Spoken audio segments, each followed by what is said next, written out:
이어서 지역재단 먹거리정책교육센터 센터장인 허남혁 센터장님 모시고 SDG와 지속가능한 먹거리 관련해서 얘기 듣도록 하겠습니다. 내가 먹는 것이 바로 나라는 저서뿐만 아니라 국내외의 먹거리와 관계된 저서 또 행사 이런 것들도 많이 SNS 통해서 알려주고 계신데요. 오늘도 재미있고 신선한 내용으로 발표 부탁드리겠습니다. 네, 안녕하세요. 소개받은 허남혁이라고 합니다. 제가 또 주최 측의 입장도 있어서요. 지금 사실 10분이 지금 지체가 되고 있습니다. 그래서 이 주최 측에 지금 고민이 깊어지고 있는데 제가 5분을 줄여서 35분에 마감을 해야 될 것 같습니다. 네, 양해 부탁을 드리고요. 자세한 내용은 자료집에 제가 글로 정리가 되어 있으니까 참고를 하셨으면 좋겠습니다. 지난 2015년에 굉장히 큰 전 세계적인 엑스포가 밀라노에서 있었습니다. 밀라노 엑스포였고 그 주제가 먹거리, 그러니까 지구를 어떻게 먹일 것이냐라는 제목이었습니다. 밀라노 엑스포에서 밀라노 헌장이라는 것이 발표가 됐는데요.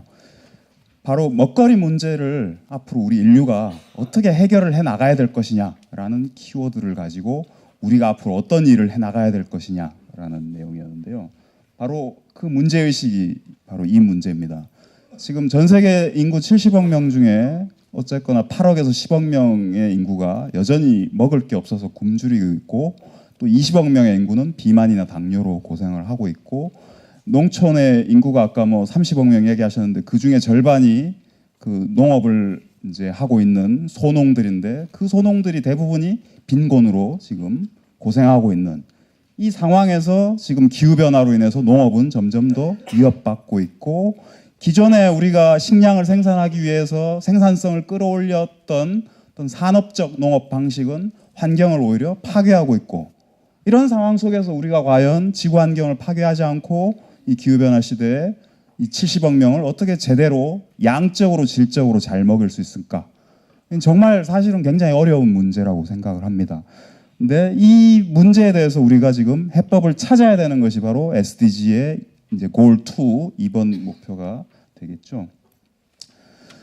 그래서 지금 물, 에너지를 그렇게 대량으로 쓰면서 환경을 파괴하는 그래서 질소 순환과 아까 생물 다양성 부분에서 이미 지구의 한계를 넘어버리고 있는 이 상황에서 과연 우리가 지금 이 산업적 농업을 고수할 수 있을 것이냐? 아니다. 이것은 안 되고 이제 생태계를 보전하면서 가족 소농들도 살아갈 수 있는 그런 방식의 농업으로 이제 전환을 해야 되겠다. 이러한 농업에서만 우리가 지속 가능한 먹거리를 생산하고 소비할 수 있겠다. 이런 문제 의식을 우리가 염두에 두어야 될 것 같고요. 그런 점에서 이번에 SDG의 이 부분이 여러 가지 내용들이 있습니다만은 제가 정리를 해보자면 생산의 측면, 유통의 측면, 소비의 측면, 폐기의 측면 이렇게 먹거리를 생산에서부터 소비에까지 이런 순환 시스템으로 보고 각각에 대해서 그 과제를 제시를 한다라고 본다라면 생태적인 생산이 가장 저는 중요한 키워드라고 보고요. 유통에서는 생산자, 소비자를 가깝게 있는 것 이것이 중요한 과제고 소비에서는 어쨌거나 먹거리를 가지고 양적으로 질적으로 고통받는 그런 취약계층이 없어져야 되겠다 이런 부분이고요.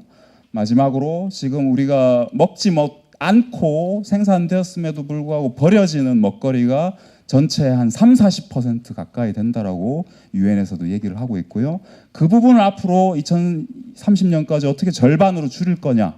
그래서 지금 우리의 먹거리 낭비를 폐기 부분을 어떻게 줄일 수 있을 것이냐 이렇게 정리가 된다라고 보실 수 있겠습니다. 그래서 그거를 조금 바꿔가지고 유엔에서는 이미 2012년부터 제로 헝거 챌린지 해가지고 지금 이야기되고 있는 그 SDG 2번 목표를 이렇게 나름대로 풀어서 이야기를 해왔었습니다. 그래서 생산의 측면에서는 어쨌거나 생물 다양성을 보전하는 생태계를 보전하는 농업이 되어야 되겠다라는 것이 이제 뭐 SDG의 14번, 15번하고도 다 연결이 되어 있는 부분이고요. 아까 윤순진 교수님 발표 내용에서 물과 에너지를 어떻게 덜 쓰는 방법으로 농업이 바뀌어야 될 것이냐라는 부분이 있고요.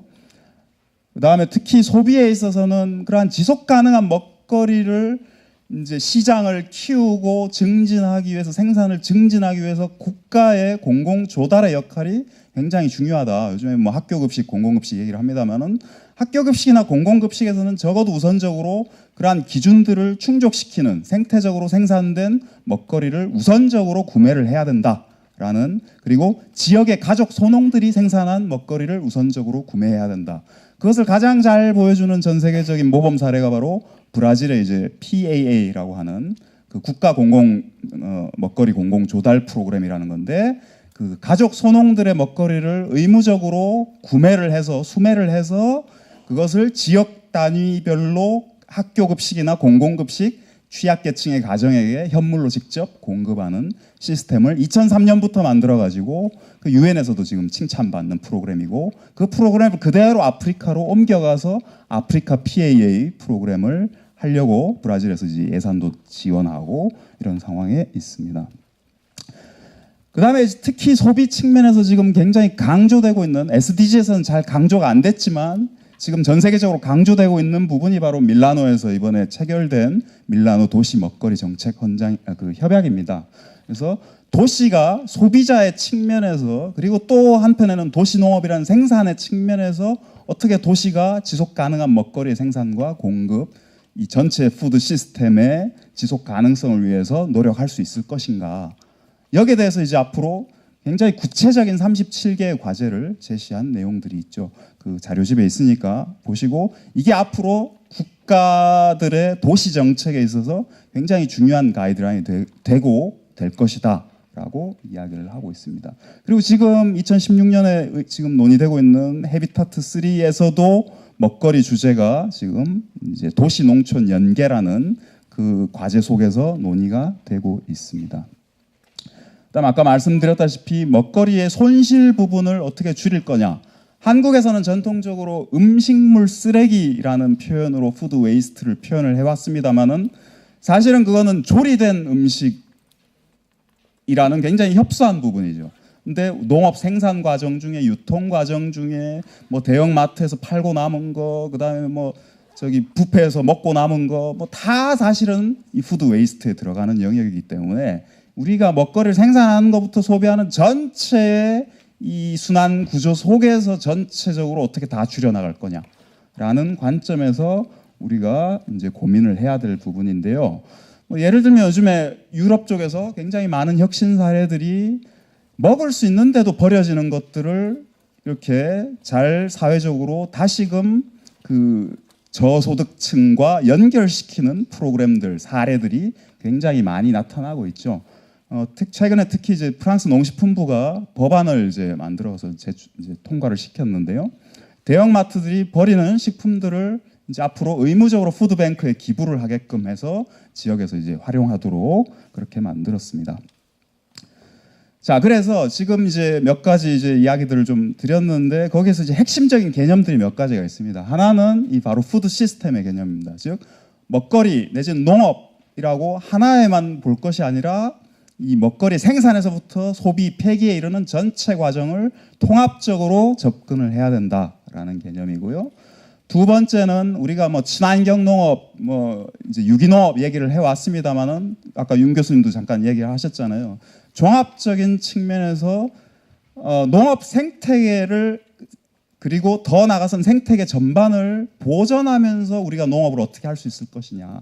그래서 요즘에 새로운 개념으로서 에그로 에콜로지, 농생태학이라는 개념이 나오고 있고, 이게 이제 국가 정부의 이제 프로그램으로도 이렇게 나오고 있는데, 거기에서는 뭐 그냥 농약 쳤냐 안 쳤냐 이것을 떠나서 훨씬 더 복합적인 기준들을 가지고 농업이 에너지를 덜 쓰고 물을 덜 쓰고 그러면서도 생태계를 살려서 우리가 어떻게 벌을 다시 되살릴 수 있느냐, 뭐 이런 것들을 중요하게 생각을 한다라는 거죠.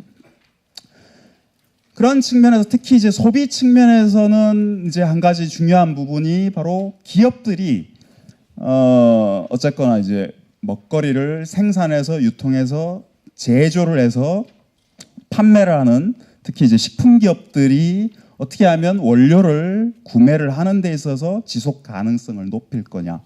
요즘에 뭐 여러 가지 굉장히 많은 이제 이슈들이 있습니다만 특히 이 농민들과의 관계, 어떤 그 구매하는 입장에서 기업이 구매하는 입장에서 농민과의 관계를 어떻게 하면 좀 사회적으로 이제 개선해 나갈 것이냐, 그 다음에 환경을 파괴하지 않는 원료를 어떻게 구매할 것이냐, 이런 이제 문제 의식들이 있는데, 일단 최근에 이제 뭐 이런 이슈 논쟁이 있었습니다만은 이 누텔라라는 이 안에는 이제 팜유가 들었는데 그 팜유가 이제 동남아시아의 숲을 파괴하고 있지 않느냐. 그러면은 그 팜유가 들어간 제품을 불매해야 되지 않느냐, 이런 움직임이 있었던 것이고요. 실제로 기업들은 몇몇 기업들은 뭐 이제 이런 이제 그 기구를 만들어 가지고 지속 가능한 팜유를 인증해 주는 뭐 이런 기구를 만들어서 활동을 하기도 합니다만은 아무튼 기업들이 좀 더 이런 지속 가능성이라는 측면에 고민을 하는 것이 굉장히 중요하다라고 생각을 하고요. 또 하나는 이제 소비의 측면에서 어떤 질적인 측면에, 먹거리 소비의 질적인 측면에 있어서 가장 중요한 핵심 포인트는 과일과 채소의 섭취량이 점점 줄고 있고 가공식품의 소비량이 점점 늘어나고 있다라는 것이 이제 공공정책, 특히 이제 그 건강 보건 정책에서도 중요한 포인트인데, 그 중에서 이제 지금 요즘에 이제 전 세계적으로 이슈가 되고 있는 게 바로 이제 비만세 내지는 이제 설탕세, 뭐 이렇게 이제 이야기하는 부분입니다. 그래서 앞으로 이 당분의 섭취를 어떻게 줄여 나가는 정책을 뭐 세금을 부여를 하든 부과를 하든 아니면 직접 규제를 하든 뭐 이런 이제 문제 의식이 있습니다. 여기 두 사람 있는데 한 사람은 설탕을 좋아하고 한 사람은 설탕을 싫어합니다. 네. 그다음에 이제 또 한 가지 중요한 추세 중에 하나는 요즘에 먹거리에 대해서 인권 기반의 접근을 굉장히 중요시하고 있다는 것이고요. 밀라노 도시 먹거리 정책 선언에도 그 인권을 굉장히, 그러니까 먹거리에 대한 기본적인 권리를 중요시하는 정책을 만들어야 된다라고 이야기를 했습니다. 국내에 이제 그러면 지금 그런 포인트들과 관련해서 좀 잘하고 있는 사례들이 있느냐라고 했을 때 저는 먼저 지역 특산물임에도 불구하고 전혀 지역의 농민과 농업과 상관없이 만들어지던 이 두 제품이 2010년 들어와 가지고 이래서는 안 되겠다 해서 그 팥을 이제 경주 지역의 농민들 것을 수매해서 이렇게 생산을 하고, 마찬가지로 호두 과자 역시 제가 천안에서 살아봐서 압니다만은 이게 다 수입산 재료였는데 하나씩 지금 바뀌는 그런 사례들도 만들어지면서 지역의 농민들이 안정적인 소득을 만들어가는 그러한 사례들, 그리고 기업의 입장에서 보자면, 이것을 만들어 파는 기업의 입장에서 보자면 어떤 사회공헌 내지는 지속가능성 공헌이라는 차원에서도 굉장히 중요한 사례라고 볼 수가 있고요.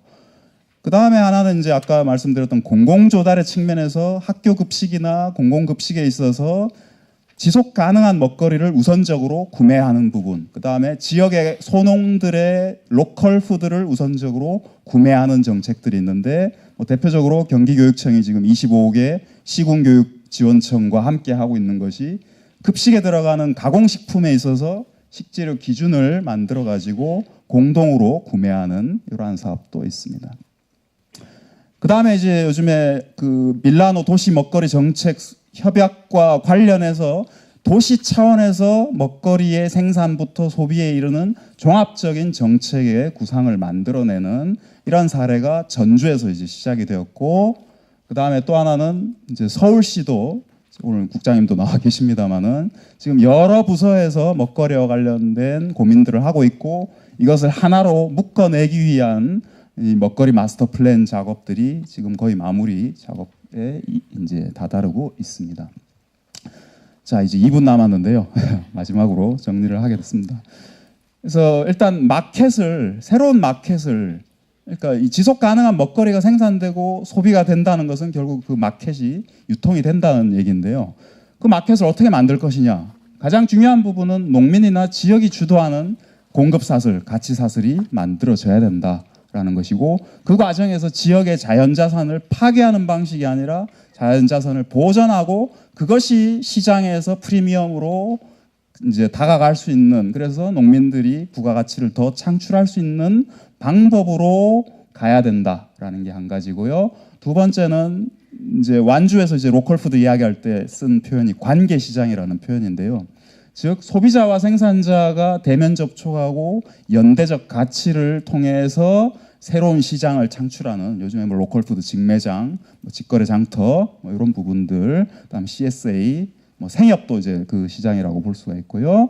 그다음 세 번째는 지금 말씀드린 공공조달 시장에서 가격이 아니라 품질과 지속 가능성 기준을 적용해서 그 기준에 부합하는 제품을, 농산물을, 가공품을 우선적으로 구매를 해 주어야 된다. 그다음에 지역 농업과 먹거리 복지가 연계돼서 현물로 지자체가 농산물을 복지의 수요처들에게 제공하는 정책으로 가야 된다. 이 메커니즘을 만들어내야 된다. 마지막으로는 아까 말씀드렸던 그런 기업들이 국내 농업이나 지역 농업과의 연계를 강화하는 여러 가지 조금 더 진정성 있는 그러한 자세들이 필요하다라는 것이고요. 마지막으로 이제 정책이나 시민사회 영역에서는 무엇보다도 농림부의 농업 정책의 방향이 산업적 농업을 지향하는 쪽이 아니라 그 생태적인 농업, 그리고 다기능적인 농업, 농업 환경 정책, 이런 것들을 이제 강조하는 쪽으로 바뀌어야 된다. 두 번째로는 음식물 쓰레기에만 매달리지 말고 이 전체 푸드 웨이스트 문제를 좀 더 크게 재조명을 해야 된다. 세 번째는 영양 취약계층에 대한 정책 개입에 지금 좀 더 여러 가지 고민들을 해야 된다. 네 번째로는 지역 차원에서 먹거리 계획 수립하고 거버넌스를 활성화하는 이 작업이 아까 푸드 플랜 뭐 이런 이제 방식으로 나와야 된다. 이게 결국 먹거리 민주주의의 실현이다, 이렇게 볼 수가 있고요. 마지막으로는 아까 에너지 물과의 연계도 말씀을 하셨지만 사실은 먹거리 문제는 이렇게 다 연결이 되는 부분들이죠. 그래서 이 인접된 의제들과의 이런 협력 작업들, 그리고 토론, 이런 것들이 굉장히 활성화되어야 되고요. 마지막으로 도시 지역에서 지금 이제 SDG와 관련해서 지속 가능 발전 계획들을 이제 수립을 하게 될 텐데, 특히 도시 지역에서 농업 의제가 빠질 우려가 좀 있어서 이 부분에 대해서는 좀 고민을 해주셔야 되겠다 말씀을 드리겠습니다. 네, 이상 마치겠습니다.